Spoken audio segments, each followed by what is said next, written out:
Assalamualaikum warahmatullahi wabarakatuh. Baik, sebelumnya perkenalkan nama saya Indah Purnamasari dengan NIM F1S1200114. Di sini saya akan menjelaskan mengenai hasil rangkuman dari jurnal yang saya dapatkan mata kuliah proses bisnis dengan dosen pengampu Ibu Dewi Lestari, Espom MSI. Dengan tema analisis proses bisnis sistem pembuatan surat perintah perjalanan dinas kantor regional 2 PT Pos Indonesia.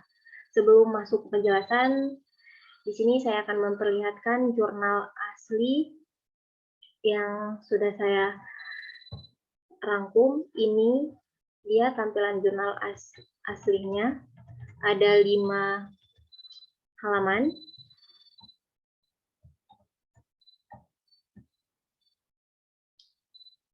Baik, inilah tampilan jurnal hasilnya.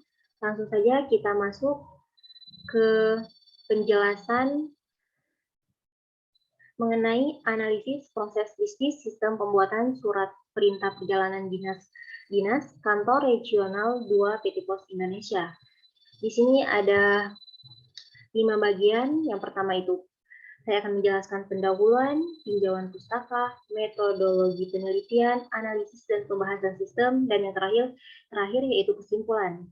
Baik, langsung saja kita masuk ke pendahuluan. Di sini, di pendahuluan ini, sistem informasi merupakan suatu hal yang harus dimiliki oleh suatu organisasi untuk dapat menunjang kegiatan manajerial dan kinerja dalam bidang apapun. Setiap organisasi pasti memiliki sistem informasinya sendiri. Begitu juga pada kantor regional 2 PT Pos Indonesia. Selama ini pada kantor regional 2 PT Pos Indonesia, SPPD dikeluarkan setiap kali ada perjalanan dinas. Surat ini penting karena diperlukan untuk dokumentasi dan pencatatan dalam urusan kedinasan pegawai pada PT Pos Indonesia, baik di daerah maupun di pusat. Selanjutnya, mengenai tinjauan pustaka. Di tinjauan pustaka ini ada 4 poin, yaitu surat tugas, surat perjalanan, paumat, dan yang terakhir itu paucat. Baik, langsung ke penjelasan surat tugas. Nah, untuk surat tugas ini adalah naskah dinas dari atasan yang ditunjukkan kepada bawahan untuk melaksanakan tugas sesuai dengan perintah atasan kepada bawahannya. Berisi perintah untuk melaksanakan tugas tertentu. Yang selanjutnya yaitu surat perjalanan. Surat perjalanan dinas atau dikenal dengan SPPD merupakan jenis surat tugas yang dibutuhkan oleh seorang pegawai dalam melaksanakan tugas kerja dan harus pergi ke daerah lain, misalnya keluar kota. Nah, yang ketiga yaitu Polmat. Untuk Polmat ini sendiri merupakan penggambaran secara grafik dari langkah-langkah dan urutan-urutan prosedur dari suatu program. Flow map efektif digunakan untuk menggambarkan proses maupun prosedur dalam sebuah organisasi. Nah, di sini ada beberapa jenis flow map, diantaranya yaitu ada flow map system, flow map paperwork dan dokumentasi, flow map skematik, flow map program, dan yang terakhir flow map proses. Yang selanjutnya itu ada flowchart. Nah, untuk flowchart ini merupakan penggambaran secara fisik dari langkah-langkah dan urutan prosedur dari suatu program. Selanjutnya mengenai metodologi penelitian. Nah, untuk metodologi penelitian ini, metode pengumpulan data pada penelitian ini dilakukan dalam beberapa cara, diantaranya wawancara, observasi, dan studi pustaka. Untuk wawancara ini, metode pengumpulan data yang diperlukan dengan menanyakan secara langsung kepada karyawan pada PT Pos Indonesia tersebut. Nah, selanjutnya itu ada observasi. Nah, untuk observasi ini, metode pengumpulan data yang diperlukan dengan melakukan pengamatan langsung terhadap suatu permasalahan atau gejala-gejala yang diteliti. Nah, untuk studi pustaka ini merupakan cara memperoleh data dengan mempelajari buku-buku, dokumen, peraturan-peraturan yang tertulis, maupun surat keputusan yang ada kaitannya dengan objek penelitian. Selanjutnya, itu masuk ke analisis dan pembahasan sistem. Nah, yang pertama yaitu prosedur awal sistem yang sering berjalan. Untuk prosedur yang sedang berjalan di kantor regional 2 PT Pos Indonesia adalah sebagai berikut. Kepala Regional 2 memberikan perintah kepada pegawai untuk melakukan tugas perjalanan dinas. Selanjutnya, pegawai memberikan pengajuan surat perintah perjalanan dinas kepada bagian SDM yang disetujui oleh manajer SDM. Kemudian, disetujui oleh manajer SDM, kepala sub bagian SDM membuat surat perintah, formulir bukti perjalanan dinas, rincian biaya, dan kwitansi perjalanan dinas atas nama pegawai yang bersangkutan nantinya. Nah, kemudian kepala sub bagian SDM ini membuat surat permohonan kepada bagian keuangan untuk pengeluaran biaya perjalanan dinas dengan dilampiri formulir pengajuan yang telah disetujui oleh manajer SDM. Kemudian bagian keuangan meneruskan surat permohonan yang telah disetujui oleh manajer SDM kepada kepala sub bagian keuangan. Nantinya kepala sub bagian keuangan mengeluarkan uang muka perjalanan dinas sesuai dengan pengajuan. Kemudian kepala sub bagian SDM mengambil uang muka perjalanan dinas sesuai dengan jumlah pengajuan dan memberitahukan kepada pegawai yang akan melaksanakan perjalanan dinas. Pegawai yang akan melaksanakan perjalanan dinas mengambil biaya perjalanan dinas dengan menandatangani rincian biaya dan kwitansi perjalanan dinas. Kemudian Kepala Sub bagian SDM memberikan surat perintah dan formulir bukti perjalanan dinas untuk dimintakan cap, tanda tangan, dan nama pejabat penandatanganan pada instansi tempat tujuan pada saat tiba dan kembali lagi dari tujuan.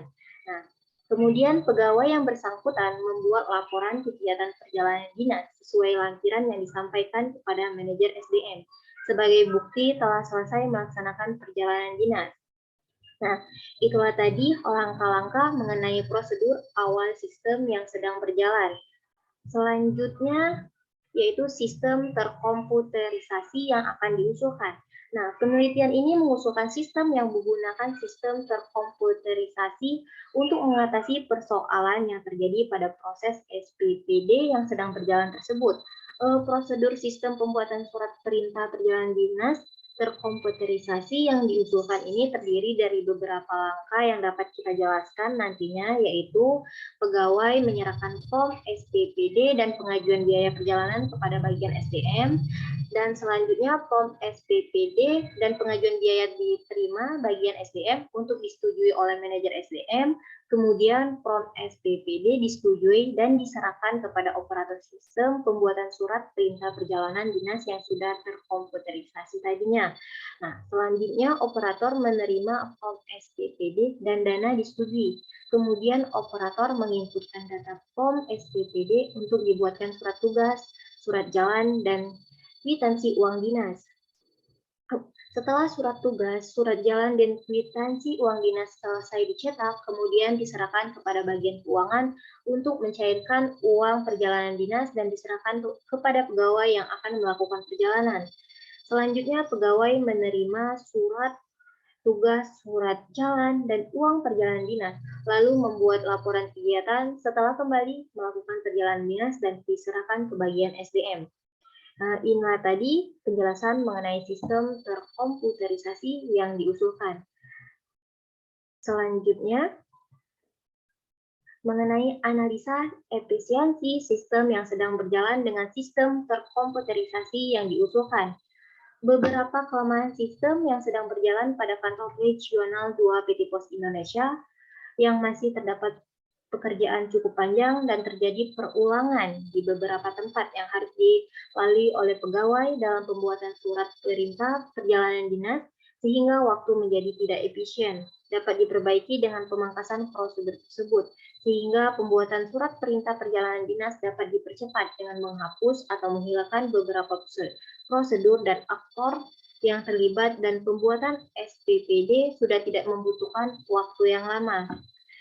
Itulah tadi penjelasan mengenai prosedur awal sistem yang sedang berjalan, sistem terkomputerisasi yang diusulkan, dan analisa efisiensi sistem yang sedang berjalan dengan sistem terkomputerisasi yang diusulkan. Selanjutnya, ini ada kesimpulan.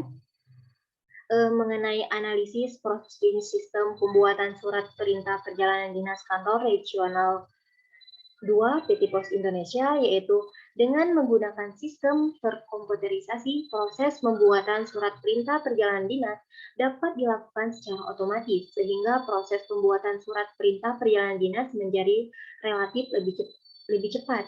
Sistem juga dapat mengurangi kesalahan dalam perhitungan biaya perjalanan dinas dengan memanfaatkan media penyimpanan berupa database. Nantinya, hasil analisis proses ini dapat dilanjutkan dengan tahap perancangan dan implementasi sistem dengan menambahkan use case, diagram, dan DFD sehingga keberhasilan sistem dapat teruji dengan cepat.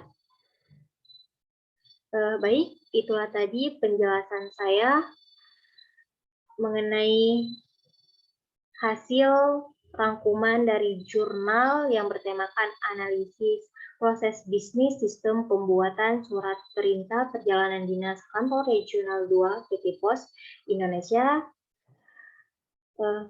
Mungkin itu saja yang dapat saya jelaskan. Terima kasih. Apabila ada kekurangan atau kesalahan, saya mohon maaf. Akhir kata, wabillahi taufiq wal hidayah. Wassalamualaikum warahmatullahi wabarakatuh.